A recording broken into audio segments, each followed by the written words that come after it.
Hi everyone, welcome to Anaheim Park Tourist. Today's video is on Disneyland news for November 2024, and we're going to first start off with park hours. And the only thing notable, on November 13th, Disneyland will be closing at 7 p.m. So please be aware, on November 13th, Disneyland is closing at 7 p.m. Up next are attraction closures, and we're going to start with Disneyland. And the Disneyland Railroad is still listed as closed for the whole month until November 27th because as of filming, that's as far out as the calendar goes. We have heard rumblings that it might open in time for the Christmas season, but there's no official word from Disney on that yet, so just keep an eye out if you do have a trip planned. Also, Great Moments with Mr. Lincoln still does not have an opening date, so that is also closed. And then a couple of exciting announcements, and then one kind of bummer announcement at Disneyland is the Lewis Critter Club store opens in Bayou Country on November 13th. Sorry, that's a little bit of a mouthful. So that is the back end of the Pooh Corner store where they rethemed it. And then Tiana's Bayou Adventure opens on November 15th, which is super exciting. And then, unfortunately, Big Thunder Mountain Railroad closes on November 18th, and as of today, it's still listed as closed all the way through November 27th.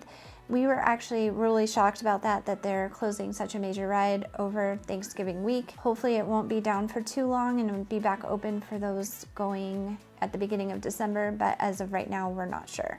Moving on to California Adventure, The Little Mermaid is closed November 4th and reopens on November 23rd. Disney has announced Lightning Lane Premier Pass, and so far it has not been received very well, and that is a special pass which will cost between $300 to $400 per person per day.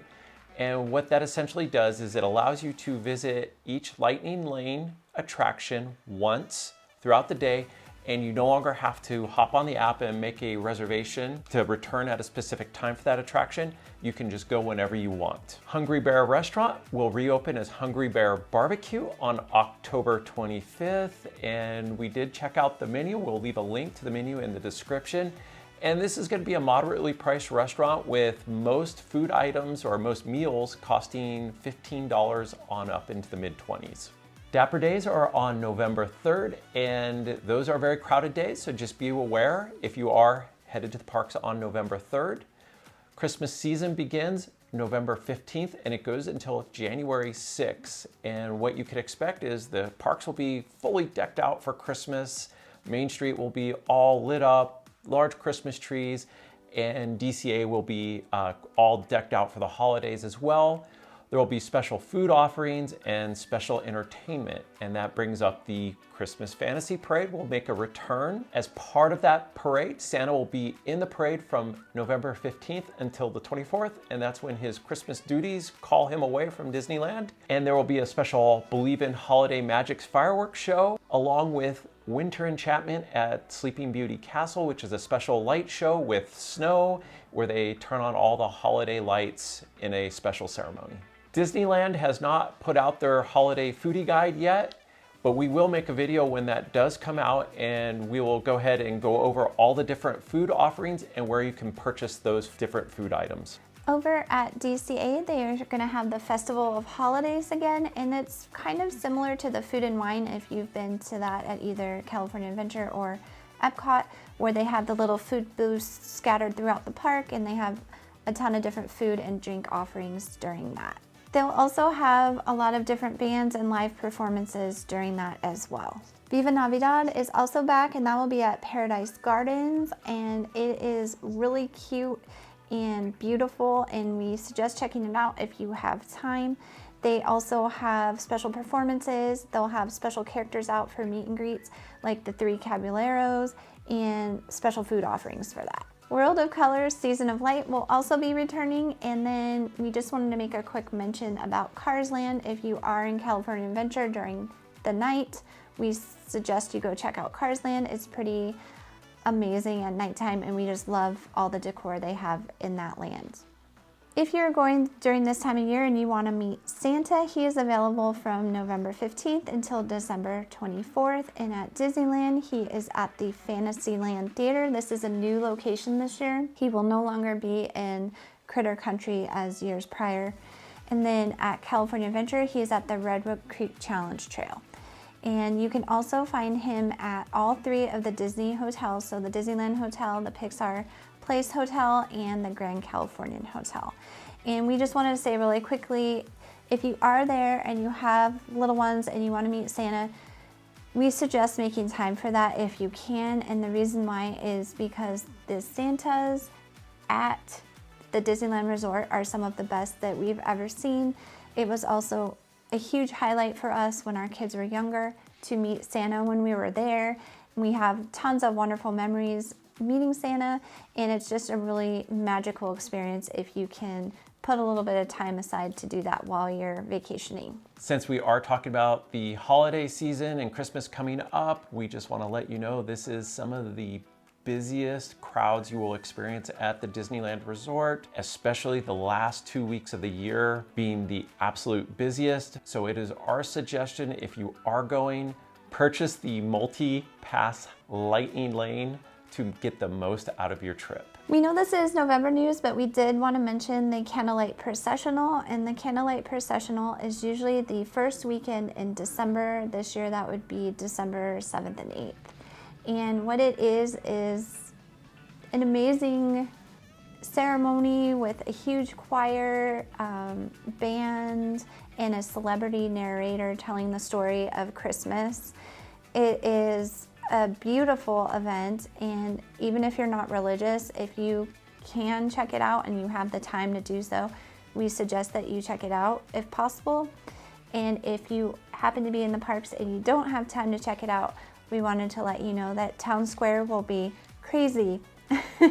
There's 2 performances a night, and the choir does walk down Main Street, USA, and it can be pretty chaotic. They do try to have the crowd control fairly organized, but if you are already in Disneyland Park, we suggest just staying away from the Main Street area during the time of the performances. With the Christmas season returning, you can expect the holiday overlays to return to all the different attractions. And of course, Haunted Mansion Holiday, which is hugely popular, has already returned. It's a Small World holiday, makes a comeback. And if you're not a fan of the regular It's a Small World, we suggest that you check out the holiday overlay. And the reason being is, one, it's just amazing all the stuff that they add into it for Christmas time and the holidays in general. But 2, they do switch up the song a little bit. So the original song does play, but they play Christmas songs mixed in with it, so it's not so much over and over in your head. Yeah. And this is a highlight for us every year, and we still force our teenage kids to ride it every year because we just love it so much.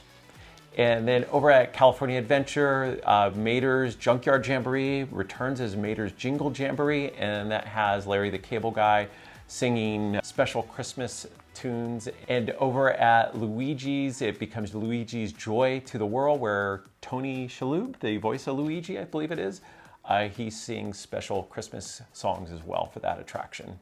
We did want to mention, if you are planning a trip for 2025 in the beginning of the year from January 7th through March 20th, they are doing a special on kids tickets, and they're $50 a day. So that's a pretty good deal. So if you're going that time of year, we suggest checking that out. And this brings us to hotel news, and there's a lot of exciting hotel news that's coming, and the Hilton Anaheim Convention Center is undergoing a full renovation. They'll be downing banks of rooms to remodel them, and it is a full remodel, including the lobby will be getting a new bar, and the pool area will be getting a refresh as well. The Hilton did say that they will be demoing most tubs in the room, so if you are a family that requires a tub, make sure if you are staying there in the future to make that request, as 70% of the rooms will be shower only in the future. Homewood Suites is currently undergoing a renovation and will be finished in December. Courtyard Marriott theme park entrance starts their renovation in November, and it continues to the end of March. Anaheim Desert Inn and Suites is also undergoing a light renovation. We were very excited and we're hoping that they would be getting new beds, and we emailed them. It looks like it's just a new roof new exterior paint, and new carpet in the rooms. Upcoming conventions to the Anaheim area that will impact your travel, and that is the Pokemon Expo, which does come August 15th through the 17th, 2025. As we said in our October video, avoid this weekend if you can.